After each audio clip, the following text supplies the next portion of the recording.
این سگ شیلا نام دارد و از ذات سگ‌های چینی است. وی از آدمان می‌ترسد و ضمن سیر و گشت از نزد صاحبش محبت شفیع و دور نمی‌رود. با وجود آنکه شیلا 2 سال اخیر در عائله مهربان زندگی دارد، هنوز هم آزار و اذیت و روزهای سختی آواره‌گردی‌اش را فراموش نکرده است. محبت از آن شکایت می‌کند که در تاجیکستان زدن و اذیت جانوران و مناسبت بیرحمانه نسبت آنها یک کار معمولی شده است. در خانه همه خوب است، اما هنگام سیر و گشت در بیرون او از آدمان و کودکان می‌ترسد. محبت نه فقط به جانوران کمک می‌رساند، او رهبری سازمانی است که از این دوستان چارپای آدمان محافظت می‌کند. به گفته او و سبب اصلی افزایش خشونت و آزار و اذیت جانوران در کشور نبودی جذاب برای تحقیر جانوران خانگی است. سال‌هاست این زن تلاش دارد که برای بیرحمی نسبت جانوران در قانون جزای جنایتی پیش بینی شود.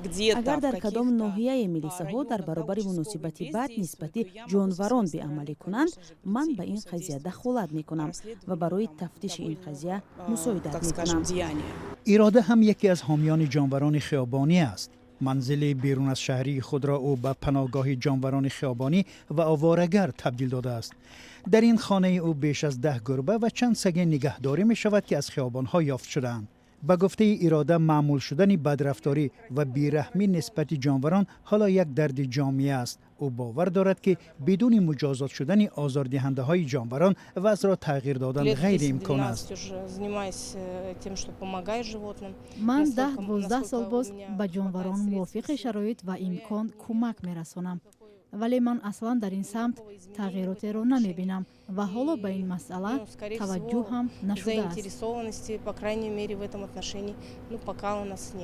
مقامات در تاجیکستان بالاخره تصمیم گرفتند برای بیرحمی به جانوران خانگی جزا مقرر کنند، اما این مجازات تنها در طرح نوی کدکس جنایتی پیش بینی می شود و حالا معلوم نیست که این طرح کی قبول خواهد شد.